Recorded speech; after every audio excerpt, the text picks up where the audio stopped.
Amin, amin, amin. Silakan duduk, puji Tuhan. Iya. Shalom. Bisa lebih semangat lagi, shalom. Lebih semangat lagi, shalom. Kita boleh kasih tepuk tangan buat Tuhan Yesus. Haleluya. Sebelum dengar firman Tuhan, Bapak Ibu Saudara boleh senggol kanan kiri, katakan ojo turu lo yo. Karena dari atas saya bisa kelihatan Bapak yang sudah mulai angop-angop ya, mulai ngiler gitu ya. Ngupil ya. Ojo diserno nang kursi loh Bapak Ibu ya. Engkau kering repot ya. Iya, Bapak Ibu, kenapa penting setiap kita berdoa dalam pelayanan, dalam khotbah saya pun roh jahat ditengking, dihancurkan, kenapa? Karena salah satunya roh jahat itu suka bikin kita ngantuk Bapak Ibu. Loh kok bisa? Ayo Bapak Ibu, kalau nonton sinetron 1 jam kok gak ngantuk? Ayo. Tapi denger no firman 20 menit setengah jam kok ngantuk? Kok bisa ya? Apalagi kursinya enak, AC-nya dingin, ngantuk Bapak Ibu ya. Nonton bola 1,5 jam, kok bisa gak ngantuk? Tapi denger no, kok iso angop-angop lah itu. Tapi saya khotbah gak lama, 2 jam ya kuat. Nggak ya, bentar ya, saya khotbah singkat, Bapak Ibu Saudara bisa dengarkan dan bisa fokus sehingga pulang bisa melakukan firman Tuhan. Amin. Puji Tuhan. Nah, saya mulai dengan beberapa pertanyaan dulu Bapak Ibu ya, supaya Bapak Ibu penuh dengan sukacita menikmati hadirat Tuhan. Bapak Ibu Saudara tahu pohon? Tahu? Bagaimana cara kita tahu posisi belakang pohon? Ayo, saya tanya nih. Bagaimana cara tahu posisi belakang pohon? Kan ini pohon nih, misalnya depan gereja ada pohon. Gimana cara tahu itu belakangnya pohon? Ada yang tahu? Jawabannya kalau bau pesing. Loh kok bisa? Sik yo tak ngoyo belakang pohon. Nah, berarti itu habis dikencingi makanya pesing belakang pohon ya. Orang terkuat di dunia. Ayo, siapa? Ada yang tahu Bapak Ibu? Samson, nah itu di Alkitab ya. Kok di dunia namanya orang dalam. Itu ya. Sekuat-kuatnya kita tetap kalah be orang dalam lah. Iya deh, dua orang dalam lah. Itu ya. Kalau wanita terkuat di dunia, ayo. Nyonya Menir, kenapa? Berdiri sejak tahun 1919. Ya, ngadeg loh, 100 tahun ngadeg ya. Kita yang ngadeg tadi Kak Yulinda paling ngadeg 1 jam aja iso cenut ya. Iki ngadeg 100 tahun Bapak Ibu. Lek pria terkuat di dunia. Ayo, siapa yo? Pak Saleh, Pak Heri, Pak Jo, Pak Roni, Pak Yuli. Terkuat yaitu Mangku Bumi. Lah bumi dipangku, ya kuat toh. Nah, saya percaya. Nah, kalau pertanyaan terakhir nih. Pertanyaan yang paling susah apa yo? Pertanyaan paling susah apa? Tanya tok tapi gak tuku. Nah itu susah ya. Tanya tapi gak tuku lah itu. Pertanyaan paling susah. Nah malam hari ini saya mau sampaikan firman Tuhan tentang hidup dalam kejujuran. Hidup dalam kejujuran. Saya percaya ketika kita dikuasai dan dipenuhi dan dipimpin oleh Roh Kudus, maka kita akan hidup dari namanya kejujuran. Ada 3 hal penting yang saya mau sampaikan tentang kejujuran. Yang pertama, perkataan. Kalau kita bilang A, ya harus A. Kalau kita bilang B, ya harus B. Jangan A jadi B, jangan B jadi A. Kadang-kadang orang itu suka namanya asbun. Apa itu asbun? Asal bunyi. Ada lagi asmuni. Apa asmuni? Asal muni. Ngomong bisa, dipertanggungjawabkan. Enggak usah wis. Nah, kadang-kadang kan gitu ya. Saya kalau ketemu orang misalnya, Pak Yuel saya mau ngomong tentang orang ini, ayo wis tak temukno ya apa? Jangan wis lah. Loh, kalau itu A, kenapa harus takut? Karena seringkali A jadi B, B jadi A. Firman Tuhan katakan apa? Jika ya katakan ya, jika tidak katakan tidak. Selebihnya berarti dari siapa? Si jahat itu siapa? Setan atau iblis. Jadi kita harus perkataan kita jujur. Yang kedua, perbuatan. Apapun yang kita lakukan jangan mencuri. Mencuri sekarang gak bicara uang ya Bapak Ibu. Bisa mencuri karyanya orang lain, Anda akui sebagai karya Anda. Anda mencuri pekerjaannya orang lain, jegal orang lain. Saya masih percaya orang jujur pasti mujur. Yang ketiga, jujur dalam keuangan, integritas Bapak Ibu. Saya kalau boleh bersaksi ya, ada suatu kali ada pelayanan bilang, Pak Yuel, saya ngundang Bapak tapi tolong disetir begini nanti PK-nya Bapak saya kasih sekian. Saya hamba Tuhan, saya bukan hamba uang. Saya nggak bisa, jangan cari aja yang lain aja yang mau disetir. Saya nyampaikan apa yang Tuhan mau sampaikan. Itu namanya integritas. Saya kalau khotbah nggak pernah dibisiki orang, nggak, semua murni. Saya doa dengan Roh Kudus, apa yang perlu saya sampaikan. Dalam beberapa kesempatan ketika saya melayani, saya khotbah. Loh Pak, kok bisa tahu masalah saya? Siapa yang cerita Pak? Loh, nggak ada, saya bilang, nggak ada yang cerita, saya bilang. Loh saya kan baru kenal Anda. Saya juga baru pertama kali pelayanan di sini kok. Kok bisa tahu Bapak? Loh, ya saya bilang ya saya dari Roh Kudus.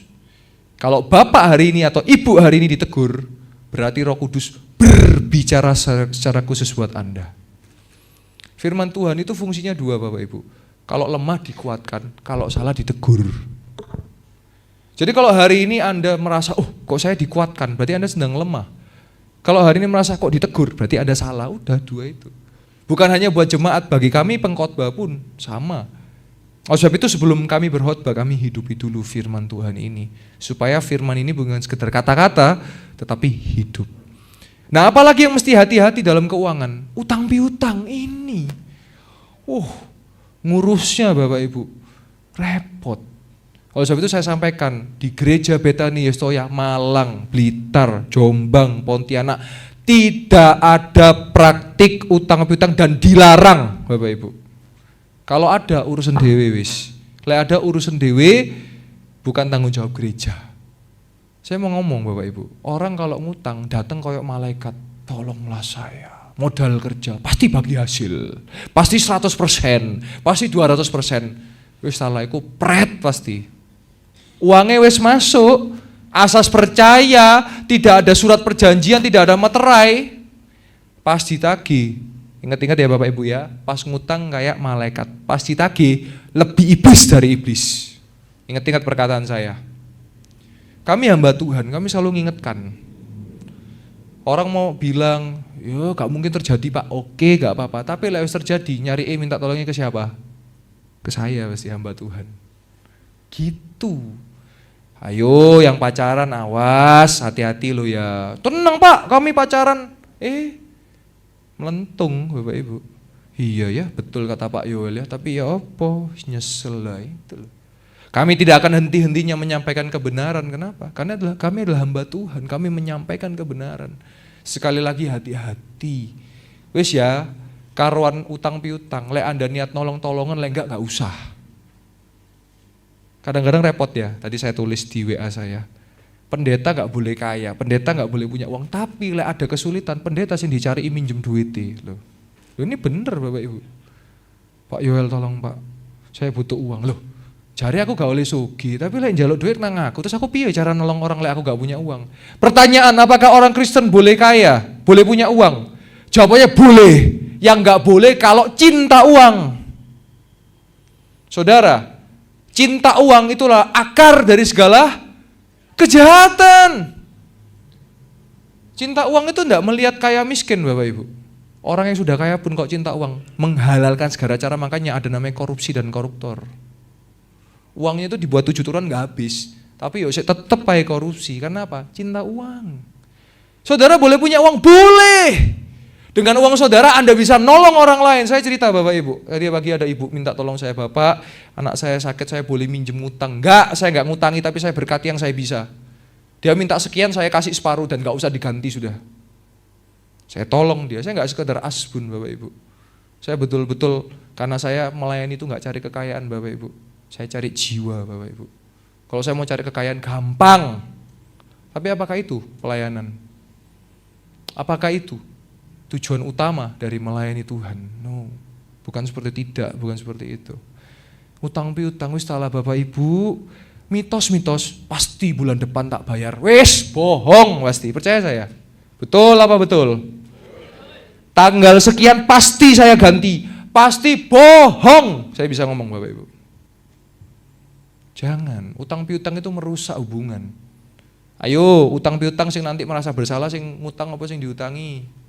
Sing diutangi pasti. HP ini diblok. Ojo kabur lo ya, pertama kita bilang gitu. Ojo kabur lo ya. Terus akhirnya apa? Lama-lama ganti nomor. Loh kan aku gak kabur, ganti nomor. Loh ya podo wae iku artine ya. Jangan, Bapak. Saya cuma ngingetkan jangan. Dari mimbar ini saya menyampaikan jangan, wis ya. Nanti kalau ada Pak Yoel saya, wis urusan dewe gitu ya, sepakat ya, karena saya sudah ngingetkan.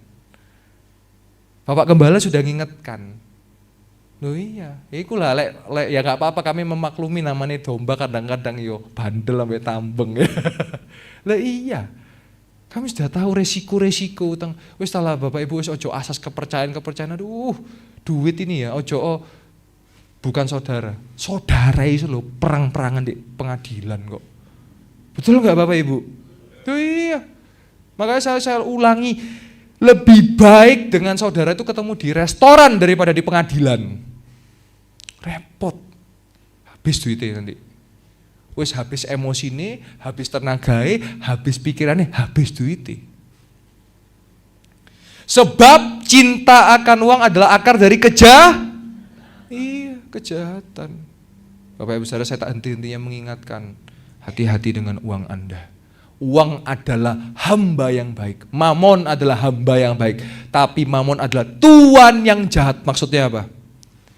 Ada tuan, ada hamba. Kok saudara punya uang ini kan hambanya kan uang nih. Anda bisa pakai buat nolong orang. Saya cuma mengingatkan ya, lek nolong orang wis jok berharap balas budi, pasti enggak. Wis salah.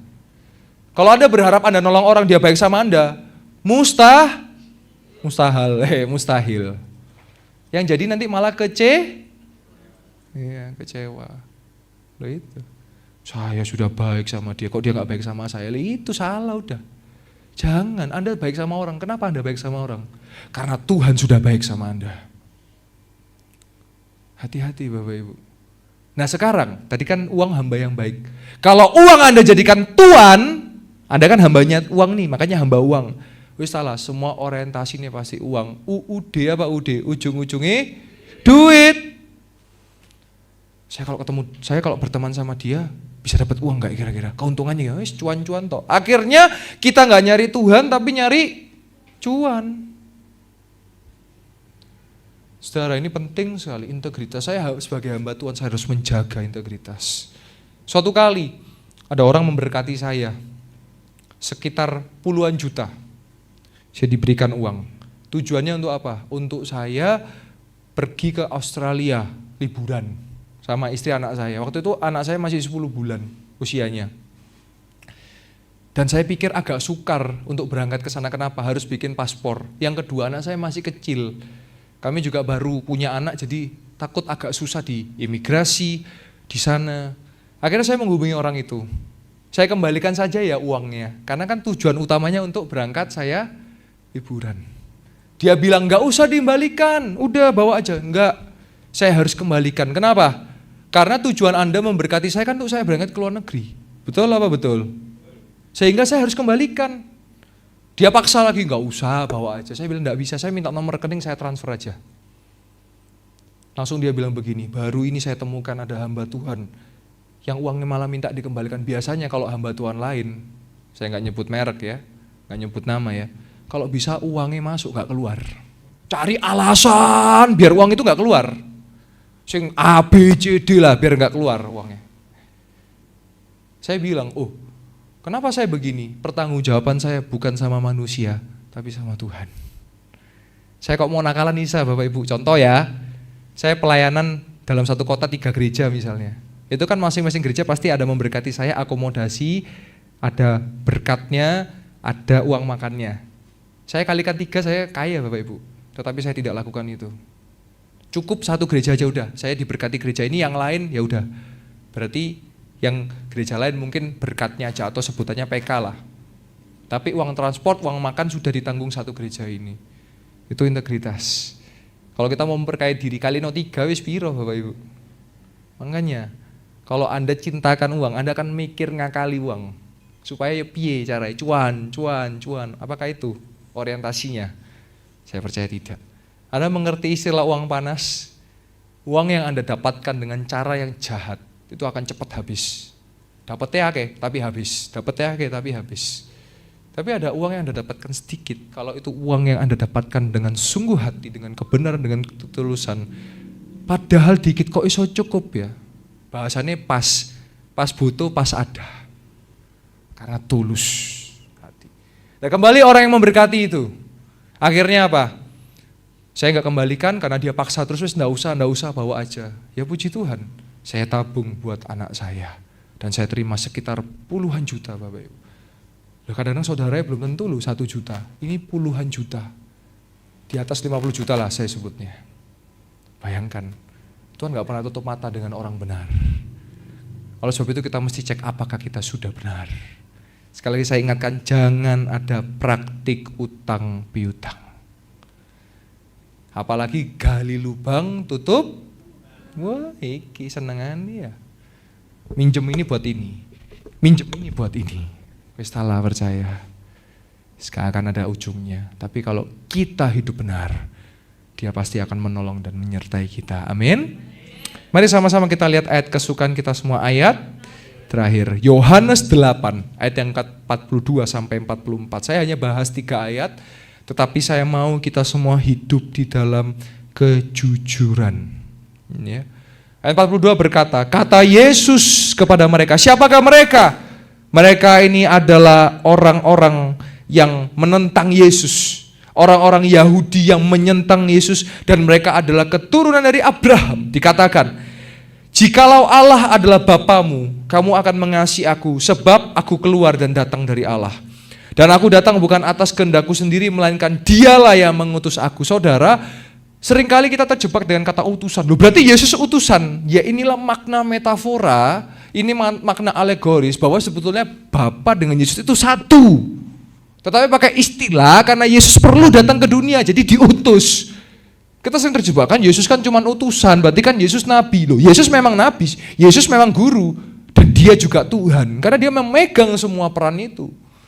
Biasanya orang kalau mau nembak, loh Yesus kan bilang, tidak ada Tuhan selain Allah Bapa. Loh, ya kita percaya dalam Tritunggal, Bapa, Putra, Roh Kudus, 3 yang satu. Di sini Yesus mau menunjukkan bahwa Dia berangkat dari Bapa dan Dia sederajat dengan Allah, sehingga Dia mau menunjukkan bahwa Dia adalah Allah. Ayat yang ke-43. Apa sebabnya kamu tidak mengerti bahasaku? Nah, kata bahasa di sini maksudnya kamu ini kok gak ngerti aku ngomong ini loh, kok gak ngerti sih maksudku. Kalau saya pakai bahasa sehari-hari ya. Sebab kamu tidak dapat menangkap firmanku. Nah, ini paling penting ayat 44 yang terakhir. Berarti kalau engkau menolak aku, yaitu Yesus, kalau engkau gak mau hidup di dalam Yesus, maka, saya bacakan, iblislah yang menjadi bapamu. Dan kamu ingin melakukan keinginan-keinginan iblis, yaitu bapamu. Ia adalah pembunuh manusia sejak semula, dan tidak hidup dalam kebenaran, sebab di dalam dia tidak ada kebenaran. Apabila ia berkata dusta, ia berkata atas kehendaknya sendiri, sebab ia adalah pendusta dan bapa segala dusta. Jadi kalau Anda suka bohong, kalau Anda suka dusta, bapak Anda adalah iblis. Selesai. Pilihannya 2. Kalau kita hidup jujur berarti kita hidup di dalam Allah. Kalau kita dusta berarti kita hidup dalam iblis. Selesai, udah. Kalau Anda suka melakukan hal yang baik dan benar, berarti Anda hidup di dalam Tuhan, hidup dalam kejujuran. Kalau Anda suka hidup dalam jahat, berarti Anda hidup dalam iblis. Selesai, udah. Pilihannya di tangan kita. Kita mau ikut Tuhan atau mau ikut iblis atau hantu gitu ya. Tuhan, hantu. Selesai. Simple. Maksud saya katakan, begini Bapak Ibu, ada yang tanya sama saya, Pak Yoel, ada orang rajin ke gereja, bahkan sehari Minggu itu bisa di gereja terus. Tapi kok hidupnya gitu-gitu terus ya Pak? Kok suka nipu ya? Kok suka buat jahat ya Pak? Kok suka fitnah ya? Lek ngomong lambene kok gitu ya Pak ya? Ya saya jawab, dia cuman rajin ke gereja tapi gak melakukan firman Tuhan. Tapi kalau orang melakukan firman Tuhan, pasti dia rajin ke gereja. Ini logikanya, orang rajin ke gereja belum tentu melakukan firman, tapi kalau orang melakukan firman pasti rajin ke gereja. Jadi jangan heran kalau Anda menemukan orang ke gereja tapi ini saya sering temu ke gereja tapi kok senengannya kok gini ya. Mulutnya maki-maki, mengutuk, kasar lek ngomong, gepuan. Ya karena dia cuma rajin ke gereja tapi dia gak melakukan firman. Yang bisa merubah hidup kita itu apa Bapak Ibu? Firman Tuhan. Ketika dilakukan.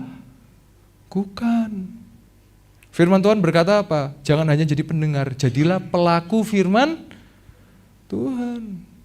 Mengampuni gampang gak Bapak Ibu? Teorinya, ngelakuin susah. Saya ketika menjadi hamba Tuhan, saya jadi hamba Tuhan bukan karena saya anak hamba Tuhan.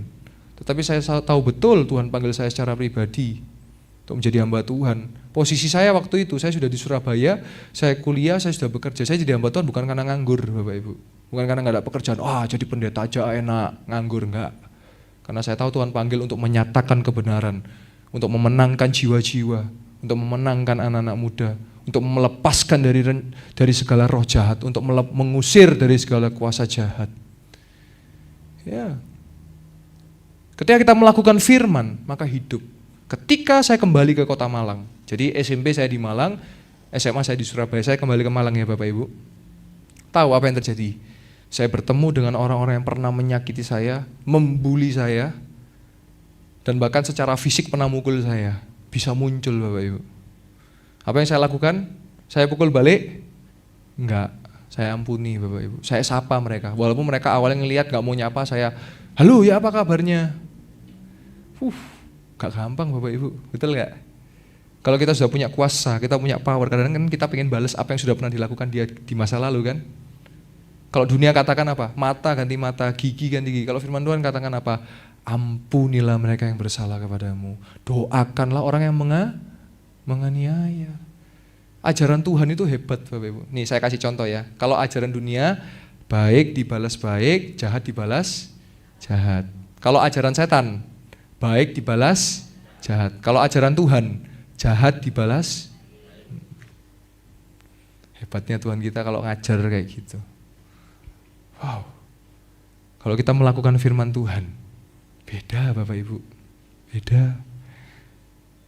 Kalau hari ini mungkin ada engkau, saya nggak tahu, ini cuman dalam hati saya ada impresi pernah jahati orang, ngemplang orang, balik no duitnya Bapak Ibu. Supaya apa? Hidupmu ke depan enak Bapak Ibu. Ya cuman itu aja, nyampaikan itu. Kalau engkau pernah menyakiti orang, minta ampun sama dia. Minta maaf sama dia, selesai udah. Karena apa? Ketika kita melakukan firman Tuhan, maka hidup kita akan berubah. Amin. Yes. Dan dikatakan bahwa setan adalah bapa segala pendusta.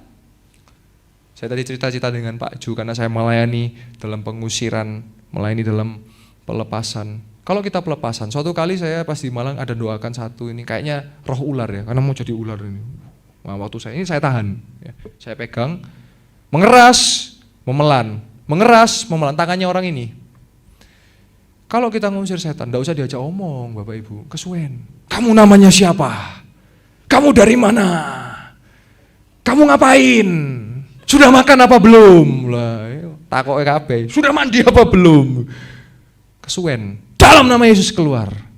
Kalau Anda ngajak ngomong setan, dia pasti bojo, betul enggak? Bapak pendusta buang-buang waktu. Tetapi saya mau buktikan di dalam nama Yesus Kristus, setan bisa keluar dan setan bisa diusir. Saya melayani di sebuah rumah, yang dia bilang ada setannya, ada ini, saya datang, saya doakan, dan puji Tuhan, dia ngabari hari ini, sudah bersih Pak, enggak ada. Tapi semua kuncinya di tangan kita. Kalau sudah diusir, diundang lagi, wes. Makanya selalu di rumah hadirkan hadirat Tuhan. Caranya gimana? Banyak berdoa, mesbah, hidup dalam kejujuran, hidup dalam kebenaran. Roh itu banyak Bapak Ibu. Ada roh kemalasan, ada roh cabul, ada roh perpecahan, ada roh dusta. Sebab itu kita harus dipenuhi dengan satu roh. Roh apa? Roh Kudus. Supaya apa? Dituntun ke jalan kebenaran. Saya mau tutup dengan sebuah kesaksian Bapak Ibu yang saya kemarin hari Minggu dengarkan dan saya tercengang betul. Suatu kali Bapak Ibu, saya kenal dengan seorang pedagang. Orang ini gak percaya Tuhan ya, jadi orang lain lah istilahnya begitu ya, tidak percaya Tuhan. Dia jualan kuliner, masakan, makanan. Dan ketika saya bertemu orang ini, saya mau nolong orang ini. Oleh sebab itu, ayo saya tawarkan ke gereja untuk kita beli konsumsi ya. Jadi kita pesen berapa di dia, nanti dia kirim. Suatu kali Bapak Ibu, saya pikir orang ini baik, ternyata dia melakukan penipuan. Apa ya? Tapi masakannya ada, cuman misalnya harusnya kita pesen tanggal sekian, seminggu sebelumnya udah dikirim. Tahu ya, itu pasti ngakal itu pasti. Apa itu? Kayak menipu. Harusnya minggu depan tapi kok minggu itu. Berarti kan dia ada sesuatu yang dia mau lakukan toh. Kita nggak bodoh Bapak Ibu. Tetapi karena kita ya inilah kadang-kadang karena ya kan namanya gereja penuh dengan kasih. Nah itu, tamengnya kan itu. Akhirnya mau nggak mau kita beli sekitar 500-600 ribu. Tetapi itu kan penipuan, betul ya Bapak Ibu ya. Saya sebut itu penipuan karena kita nggak pesen hari itu kok dia kirim. Dan itu dia nggak lupa, pasti ingat. Gimana caranya kalau lupa kayak gitu? Nggak mungkin lupa kok sampai berapa bungkus. Ya sengaja itu. Tahu saudara, ketika dia melakukan itu, apa yang terjadi? Ini saya cuma ngingetkan ya. Sehari kemudian dia kena stroke, 2 hari kemudian dia mati Bapak Ibu. Karena dia mau melakukan kecurangan, kebohongan kepada Tuhan dan uang gereja. Sekarang relevansinya dan aplikasi. Pak, saya tahu ya orang di gereja ini suka nipu loh Pak. Tapi kok gak mati-mati ya Pak ya? Saya kasih tahu jawabannya. Karena Tuhan kasih kesempatan supaya dia bertobat. Makanya kenapa orang di gereja nipu kok gak mati-mati? Kok malah panjang umur? Oh, ini bukan rahasia panjang umur. Saudara, panjang umur tahu rahasianya. Nipulah orang. Oh yoka, sesat itu. Tahu kenapa saudara kalau di gereja orang nipu gak mati-mati kenapa? Karena Tuhan sedang menunggu dia untuk bertobat. Anda tahu Ananias dan Safira? Ketika dia menjual sebagian tanah yang harusnya dipersembahkan semua, dia cuma kasih 50%. Ananias di depan Petrus, blok, mati. Safira gak janjian, ditanya, Safira, berapa bagian yang sudah kau berikan? Semuanya, Pak Petrus, kalau bahasa sekarang ya. Blok, mati juga. Tapi kenapa kita kok enggak ya, bucui Pak Gembala, bucui saya, bucui Pak Jo, Pak Roni, atau bucui yang lain, kok enggak mati gitu ya, ketika langsung mati gitu kok enggak? Karena kita tinggal yang namanya sekarang era kasih karunia. Kenapa orang itu tidak dikasih kasih karunia? Karena dia tidak percaya Tuhan. Wow, ketika saya mendengar, kenapa saya bisa cerita ini? Karena hari Minggu ketika saya cross check dengan orang yang kenal orang ini, ternyata betul, orangnya sudah mati Bapak Ibu. Wow, saya cuma mau ingatkan, Tuhan punya waktu. Hari ini kalau engkau mendengar dan engkau merasa tertegur, saya cuma ngomong satu kata, bertobatlah. Wow, Bapak Ibu Saudara, paham sampai sini ya? Inilah mengapa iya ya, kok saya lihat orang gereja kadang-kadang nipu, seenaknya, kok nggak mati-mati, malah yang nggak nipu mati, loh itu kan? Kadang gitu ya, misteri ya, jahat, nakal, terus apa lagi? Nggak bener, panjang umur, tapi yang baik, yang tulus, malah mati duluan ya, loh itu kan misteri ya. Harusnya kalau Tuhan baik, yang baik ini panjang umur, yang jahat ini kan langsung mati kan gitu ya. Tapi saya percaya kalau yang baik ini percaya Yesus, dia menerima Tuhan dan Juru Selamat, maka ketika Tuhan memanggil dia, ya tugasnya sudah selesai dan dia sudah bersama-sama dengan Bapa di surga. Kan begitu cara pikirnya. Makanya Paulus katakan apa? Kematian di dalam Yesus adalah keuntungan bagiku. Dahulu yang gua anggap rugi, karena dia dulu benci dengan Yesus, Saulus, dia menjadi Paulus, maka dia berkata, sekarang ku anggap untung kalau aku mati di dalam Yesus. Ini menjadi satu pengingat bagi setiap kita untuk kita hidup dalam kejujuran. Merinding ya Bapak Ibu ya, saya dengarkan langsung ya merinding Bapak Ibu. Langsung loh Bapak Ibu. Hari Minggunya dia nipu, Seninnya stroke, Selasanya berangkat langsung. Saya cuma mau ngingetkan aja. Hari ini masih suka nipu, wes ojo nipu, tobato. Saudara ya mungkin nipu ketokane cuane akeh, tapi itu uang panas, tapi itu gak seret, anak mantu cucuwe nanti seret. Tapi lah saudara jujur, walaupun kelihatannya di awal susah, tapi engkau yang awalnya menabur dengan bercucuran air mata, tapi engkau keluar menuai dengan bersorak-sorai. Amin. Saya percaya firman Tuhan hari ini menguatkan setiap kita dan meneguhkan setiap kita. Menegur setiap kita supaya kita mau hidup di dalam kejujuran. Sekali lagi saya mau ingatkan, sekali lagi saya mau sampaikan, sekali lagi saya mau kuatkan lagi. Kalau hari ini engkau dan saudara kita masih hidup, berarti Tuhan kasih kesempatan kita untuk terus kita melakukan yang baik dan yang benar dan hidup di dalam kejujuran. Sekali lagi saya tidak tahu apa yang Anda sudah pernah lakukan, atau apa yang sedang Anda bahkan lakukan, atau apa yang sedang Anda mau lakukan. Kalau itu kejahatan, segeralah bertobat, segeralah berbalik di jalan yang benar.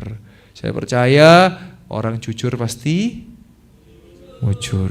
Puji Tuhan, Tuhan Yesus memberkati.